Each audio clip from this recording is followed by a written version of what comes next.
আসসালামু আলাইকুম। আমি একটা বিষয় জানার জন্য আজকে ভিডিওটা করছি।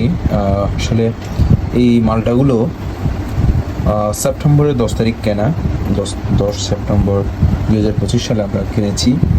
আজকে হচ্ছে আপনার 9 নভেম্বর, অলমোস্ট 2 মান্থস, 2 মাস এটা রয়ে গেছে উইথাউট ফ্রিজে। মানে আমরা ফ্রিজের বাইরে রেখেছি, অবশ্যই আমরা জানতাম না, এটা এনে রাখা হয়েছে, আলমারির উপর রাখা ছিল। তো আজকে হঠাৎ পাওয়া, তো তার মধ্যে একটা এখনও পর্যন্ত অক্ষত আছে, মানে কোনো পচন আসে নাই, কোনোখানে একদম নিট অ্যান্ড ক্লিন মনে হচ্ছে আজকে কিনছি। আর একটাতে কিছুটা পচন আসছে, যদিও এখন অনেক শক্ত, কিছুটা পচন ধরেছে, বাট একটা এখনো পর্যন্ত অক্ষত রয়েছে। তো আমার প্রশ্ন হচ্ছে, এই মালটাগুলো, এটা তো একটা ফ্রুটস না, একটা গাছের ফল, এই জিনিসটা কেন এতদিন পর্যন্ত রয়ে গেল না পছন্দ রে?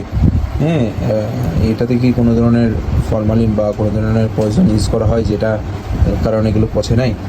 আজকে 2 মাস একটা গাছ থেকে ছিঁড়া জিনিস, এটা তো ইম্পোর্ট করা, এটা তো আমাদের দেশের না, ইম্পোর্ট করা।